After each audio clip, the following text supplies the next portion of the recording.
Hey y'all, guess what? My painting wall is finished. I am over the moon excited because it so far surpasses anything I thought it was gonna do. It's just great. So I'm gonna put this camera down, I'm gonna walk over there, I'm gonna film some, and I'm gonna show you how interactive and engaging it is.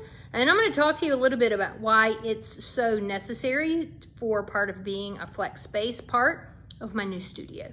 So pull up a chair and let's get started.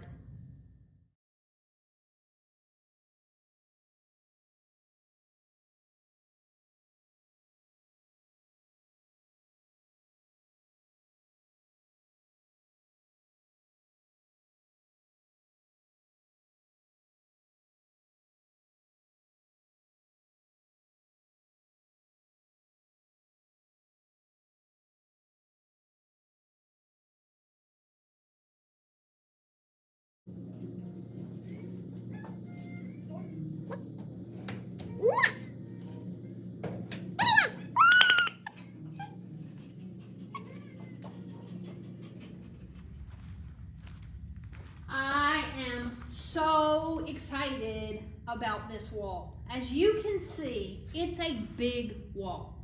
It covers really one whole end of the main gallery space in my studio. These shutters that are here could not come off the wall. The walls are brick and they were beautiful, and there were murals painted on these flat panels. All of that had to remain up, but I knew I could paint it.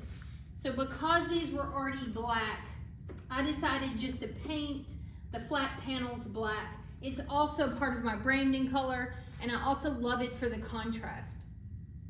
But Andrew Tischler and Slew, who are YouTube phenoms that I love to follow, they're just such amazing artists that share great content.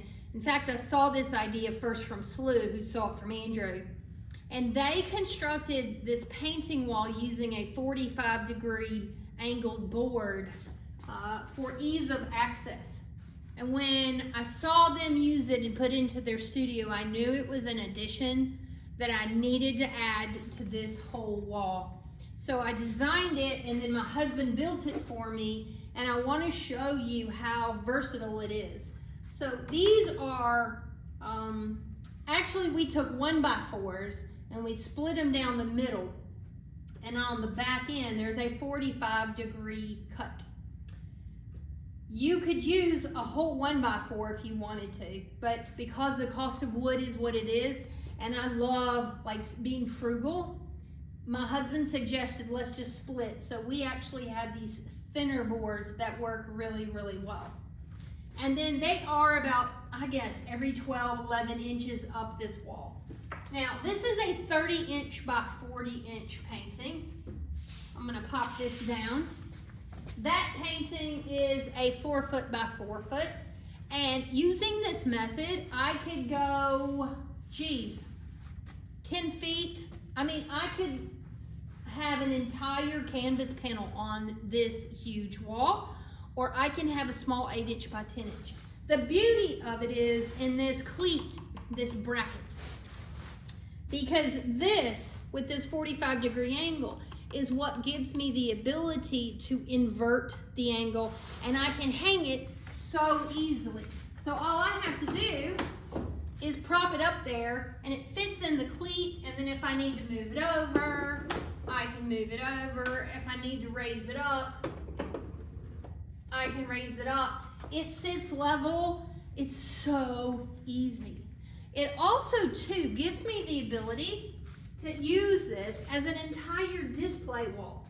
So if I'm gonna have an opening, if I'm gonna have a show here, I can have a full show on this wall if I wanted to. Now, it is a black ground, so there is a different contrast, but I also have standalone easels where I can just pop a painting off the wall, pop it on an easel, and get the feel for different lighting and different backgrounds just with the back contrast. It also gives me the ability to use it as a flex space. So if I need to attach a light or different contraptions, all I have to do is attach the same cleat to the back of those. So there's gonna be times that I have microphones and cameras and lighting and maybe doll parts. Who knows? It's just however I want to use it creatively. This painting wall is going to be amazingly flexible, and that's really important. It's also going to give me the ability to host other artists that want to come in and maybe have a pop-up show. I can put their entire show on this wall, and when customers come in, they will be on the showcase wall. It's going to serve as a teaching wall for me as well, because when I have students come in, they can work on this wall, even little students. So when I have kids come in and paint, they can paint along the width of this entire surface and have easy access to their canvases. I couldn't be more excited, but once again, I just want to give a shout out to SLU, and I want to give a shout out to Andrew. I don't know them, I just follow them. I'm a big fan, but their idea and being willing to share their idea has changed my whole world because I was able to incorporate that into my new studio, and I look forward to sharing more of how flexible this wall is going to be and the different ways that I'm going to use it. Because even if you have a small studio, you can still use this concept in a small space and have it replace a standing floor easel, because you may not have, right? You may not have room for a big H-frame easel that you might need, but you might have a wall that you could convert if you wanted to paint it white, if you wanted to paint it light gray, it's up to you. But just from a physical point of view in manipulating canvases, this could not be easier for me, and that's pretty huge because I'm all the time thinking about ergonomics and how to protect my neck because I have a plate in my neck and things like that. This wall is checking a whole lot of boxes. So excited about it. I cannot wait to start painting on this wall. Pull up a chair and stay tuned to see how it evolves over the next few months too.